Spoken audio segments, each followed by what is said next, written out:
PSSI kembali bikin kejutan besar. Setelah mengamankan Ole Romeni dan Jairo Riedewald, kini mereka menyiapkan 2 pemain baru untuk memperkuat timnas Indonesia.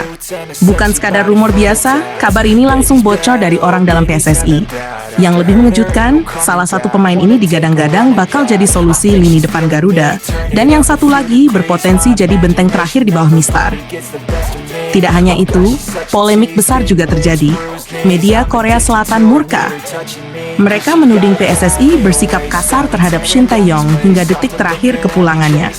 Lalu yang lebih mengejutkan lagi, Australia dibuat bingung dengan strategi baru timnas Indonesia. Dan yang tak kalah heboh, Jairo Riedewald, calon timnas Indonesia, kena sanksi setelah insiden brutal di Liga Belgia. Ada banyak kejadian panas yang akan kita bahas di video kali ini. Jangan kemana-mana, tonton sampai habis biar nggak ketinggalan fakta-faktanya. Bukan Ole Romeni dan Jairo, PSSI tambah 2 pemain naturalisasi lagi.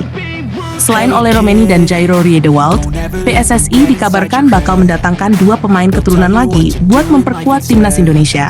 Satu berposisi sebagai striker dan satu lagi kiper. Info ini datang langsung dari YouTuber Yusa Nugraha yang memang sering dapat bocoran dari PSSI. Sedikit informasi, Yusa Nugraha adalah seorang YouTuber yang sering mewawancarai para pemain keturunan Indonesia di luar negeri. Maka tak heran, dirinya dapat info ini dari PSSI langsung. Aku dengar ini info, ini info A1 dari, ada yang cerita ke aku.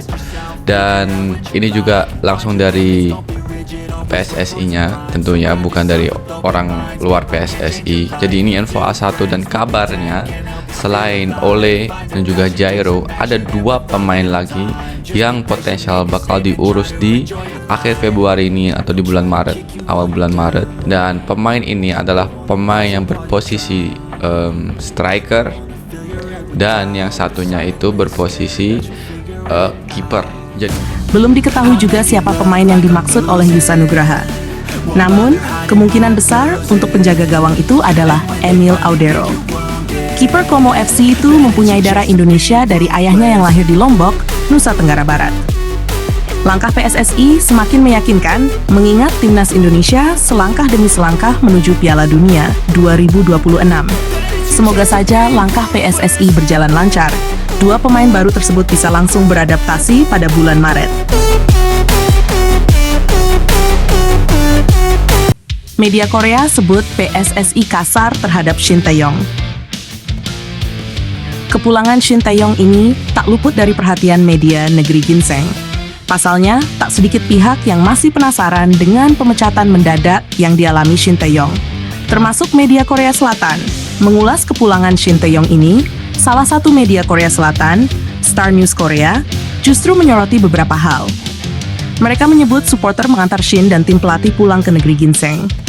Namun, mereka juga menyatakan PSSI tetap bersikap kasar kepada Shin Tae-yong sampai momen kepulangannya. Sebab, saat Shin Tae-yong pulang ke Korsel, memang tidak ada pengurus PSSI yang mengantarnya di Bandara Soekarno-Hatta. Hal itu disesalkan oleh Star News Korea. Hal ini menjadi sorotan karena Shin Tae-yong sebelum pulang ke Korea Selatan memang sempat menemui Menteri Pemuda dan Olahraga Dito Aryo Tejo. Dalam pertemuan itu, pelatih kiper timnas Indonesia Yoo Jae-hoon mengungkapkan bahwa Shin mendapatkan oleh-oleh dari Menpora. Namun saat ditanya apakah Shin Tae-yong juga mendapatkan oleh-oleh dari PSSI, Yoo mengatakan tidak ada. Kami bertemu dengan Pak Menpora sebelum berangkat ke bandara. Kami mendapatkan oleh-oleh dari Pak Menpora seperti batik Indonesia, ujar Yoo Jae-hoon kepada awak media. Ternyata pernyataan dari Yoo Jae-hoon ini langsung menjadi sorotan media Korea Selatan. Mereka menyebut PSSI tetap bersikap tidak baik kepada Shin Tae-yong sampai kepulangannya.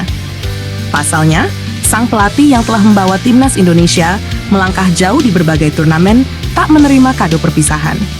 Media Korea Selatan Star News mengatakan, "Terima kasih pelatih Shin Tae-yong." Ratusan penggemar Indonesia berkumpul. Sementara itu, Persatuan Sepak Bola Indonesia bersikap kasar hingga akhir tidak ada kado perpisahan, tulis Star News Korea. Shin Tae-yong dapat pekerjaan baru dari kepolisian Korsel. Setelah kembali ke Korea Selatan, Shin Tae-yong ternyata sudah punya pekerjaan baru. Tapi kali ini bukan di dunia sepak bola. Mantan pelatih timnas Indonesia itu resmi ditunjuk sebagai Duta Hubungan Masyarakat oleh Kepolisian Wilayah Yongdeok, Korea Selatan. Tugasnya adalah membantu melindungi kelompok rentan sosial, seperti korban kekerasan dalam rumah tangga, pelecehan anak, dan orang tua. Saya akan aktif berpartisipasi dalam kegiatan Duta Hubungan Masyarakat Kepolisian Yongdeok untuk melindungi kelompok rentan sosial, termasuk remaja di kampung halaman saya, kata Shin Tae-yong. Shin Tae-yong bakal menjalankan berbagai kegiatan dalam peran barunya ini dan bekerja sama langsung dengan Kepolisian Yongdeok.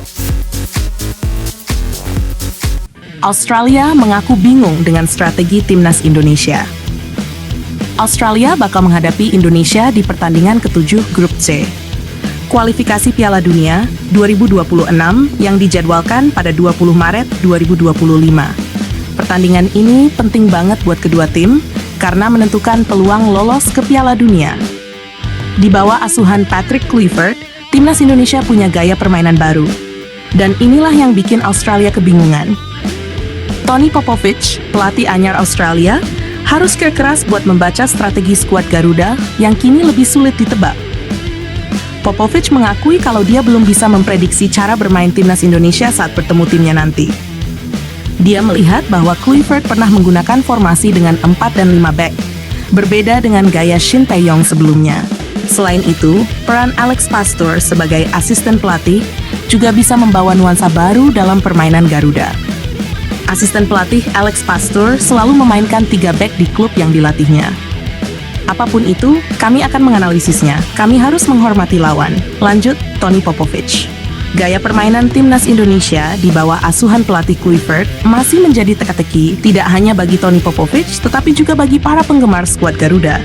Meski demikian, Tony Popovich menegaskan bahwa dia akan siap menghadapi berbagai kemungkinan yang mungkin terjadi. Kami harus siap menghadapi cara bermain apapun. Bagaimana mereka ingin build up, dan bagaimana mereka ingin bertahan, kata Tony Popovich. Jairo Wald kena sanksi.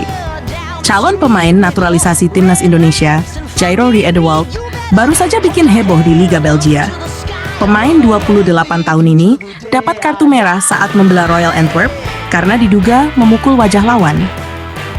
Dalam laga melawan Saint-Tron 5 di pekan ke-23 Belgia Pro League, pertandingan yang berlangsung pada 25 Januari 2025 ini berakhir dengan skor 1-1.